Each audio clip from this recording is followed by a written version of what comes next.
जालना शहरात आज शिवजयंतीचा मोठा उत्साह पाहायला मिळत असतानाच एका शिवभक्ताने केलेल्या आगळ्या-वेगळ्या आंदोलनाने सर्वांचे लक्ष वेधून घेतले आहे।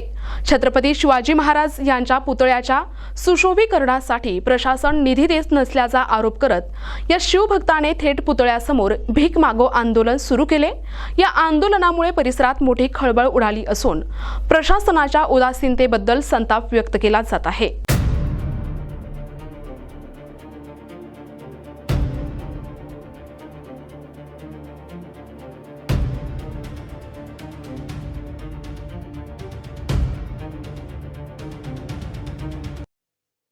आज संपूर्ण राज्यभरात शिवजयंतीचा सोहळा मोठ्या दिमाखात साजरा होत आहे। मात्र जालन्यात एका शिवभक्ताने प्रशासनाचा निषेध करण्यासाठी अनोखा मार्ग निवडला।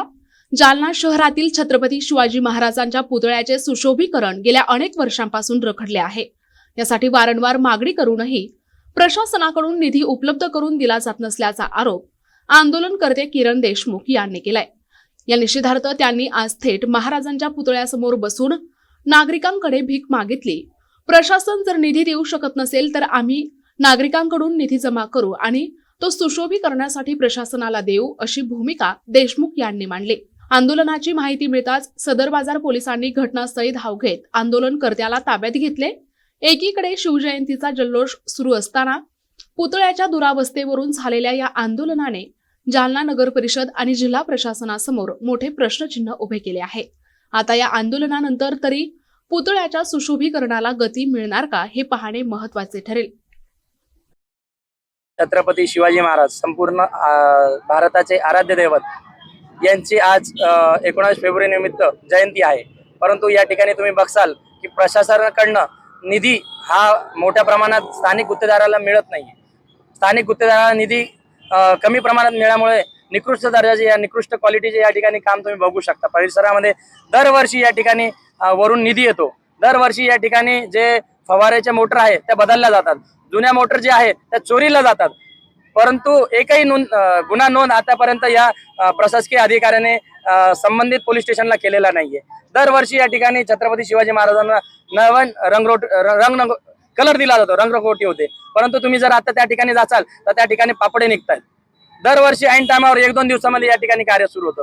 दरवर्षी गेल्या वर्षी तुम्हाला मी सांगतो 19 फेब्रुवारीच्या दिवशी या ठिकाणी फवारे हा एकच चालू होता।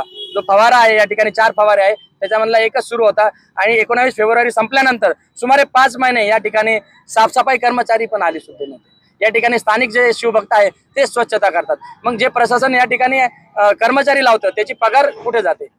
त्यांना तर पगार देतं प्रशासन आणि प्रशासनाकडे निधी कमी असल्यामुळे आम्ही या ठिकाणी भीक मागो आंदोलन करतोय। शेतकऱ्यापासून, गरीबापासून, लहानापासून मोठीपासून मोठ्यापर्यंत, उद्योजकापासून शिक्षण घेणारे विद्यार्थी हे सर्व या ठिकाणी भीक देत आहे। छत्रपती शिवाजी महाराजांच्या कार्यासाठी या ठिकाणी आम्ही हे भीक घेऊन प्रशासनाकडे जाऊन आहोत। महाराजांच्या पुतळ्याचं सुशोभीकरण झालं नाही की जे झालं त्यात निकृष्ट दर्जाचं काम झालं? जे झालं आरोप काय झालं नाही की जे झालं त्यात निकृष्ट दर्जाचं? माझे दोन्ही आरोप आहे। माझे आरोप दोन्ही आहे। प्रशासनाकडनं कदाचित निधी हा कमी पडत असेल स्थानिक गुत्तेदाराला, त्याच्यामुळे हा गुत्तेदार जो आहे हा निकृष्ट क्वालिटीचं काम या ठिकाणी निकृष्ट दर्जाचं जे काम करत आहे। तुम्ही जर परिसरात फिरले तुम्हाला मी दाखवू शकतो निकृष्ट दर्जाचं काम करत आहे। मला असं वाटतंय की प्रशासन निधी कमी देतोय आणि स्थानिक गुत्तेदारही हा मन लावून या ठिकाणी काम नाही करत आहे। दरवर्षी या ठिकाणी नवीन मोटर बसवावं लागते, जुन्या मोटर चोरीला होतात। या ठिकाणी प्रशासन करतंय काय? हा माझा या माध्यमातून प्रश्न आहे। माझं नाव किरण राजे देशमुख, युवा सेना गडकिल्ले संवर्धन विभागीय मराठवाडा अध्यक्ष। विशेष प्रतिनिधी NTV न्यूज मराठी, जालना।